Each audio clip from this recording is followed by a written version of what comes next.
Hello hi नमस्कार वेद विज्ञान prime time को आपको स्वागत। तेरे आज टॉपिक एक गुरुत्वपूर्ण विषय वस्तु को नहीं आंबे आपण सामने रखा जाऊँ स्मार्टफोन वर्तमान समाज एक बड़ समस्या। तेरे कथार आम जब कह आप खाद्य न खाई किसी दिन बंची पारे सत जल न पी किसी घंटा बंची पारे किसी विचित्र कथा नुहे एवं अम्लजान बिना किसी सेकेंड बा किसी मिनिट मात्र प्रश्न जिते बड़े आसो आपण स्मार्टफोन बिना बंची पारे ये कौन कौन हाँ इट्स नॉट इम्पॉसिबल। एक कथा तो सत्य कि असंभव नुह मात्र संभव भी नुह जहाँकि वर्तमान समाज आमको देखा तेरे ए सबूर प्रश्नर उत्तर एक सर्वे अनुसार आंबे आपण सामने पेस्ट करने जाऊँ। भारत जार जनसंख्या एवं 143 कोटी ऊर्ध्व विश्वर अधिक जनसंख्या थिबा देश हेबाकु जाउछि। वैज्ञानिक अर्थनैतिक सामाजिक उन्नति रे विश्व को आज चमकाई देउछि। आज भारतर सबुठु बड़ संपत्ति हेउछि एहार युववर्ग पाखापाखि 66% यंग पीपल सह विश्वर युव देश भारत रे आगे चली।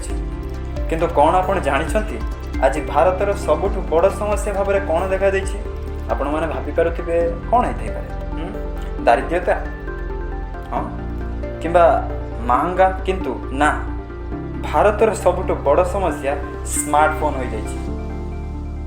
कि अजब कथा देखंतु मु वर्तमान कौन कहया पई जाउछि। एक रिसर्च रु जणा जाय जे भारत रे 54% लोकंक पाखरे मोबाइल रहिछि जहार संख्या 73 कोटी रु अधिक।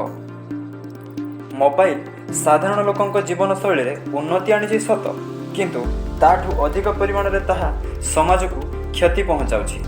मोबाइल उपरे निकटरे करा जायथिया सर्वे रु जणा पड़िछि जे जीवन को सरल व तथ्यपूर्ण करी गढ़ी तोलिया पई तयारी होइथिया मोबाइल आज मनुष्यर निशा पालटि जाइछि।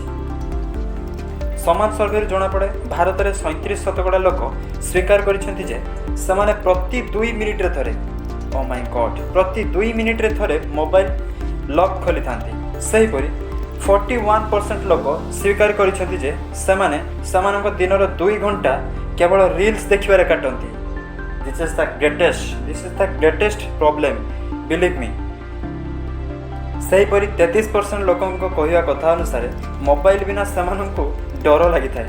ओ माय गॉड एवं सबुठु आश्चर्यर कथा होछि 2020 रे हाराहारी स्क्रीन टाइम 3.17 मिनिट थिबा बेले 2022 ताहा आसी 4.47 मिनिट रे आसी पहुंची छी। What a major problem.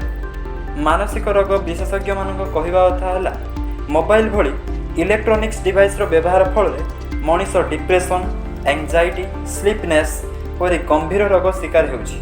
सही परि स्मार्टफोन रे सब बेले इंटरनेट ऑन रहिबा फल रे आम मस्तिष्क रे इलेक्ट्रोमैग्नेटिक वेव रो गंभीर प्रभाव देखिबाकू मिलुछि। या फल मनीष गभीर चिंता शक्ति और क्रिएटिविटी बहु मात्रा ह्रास पाउछे। तेणु थोड़े चिंता करंतु जो स्मार्टफोन समाज को बदलाइबार सामर्थ्य रखे सही स्मार्टफोन अपव्यवहार द्वारा समाज एक अजଣା विपद आड़ को टाणी हो जाइए।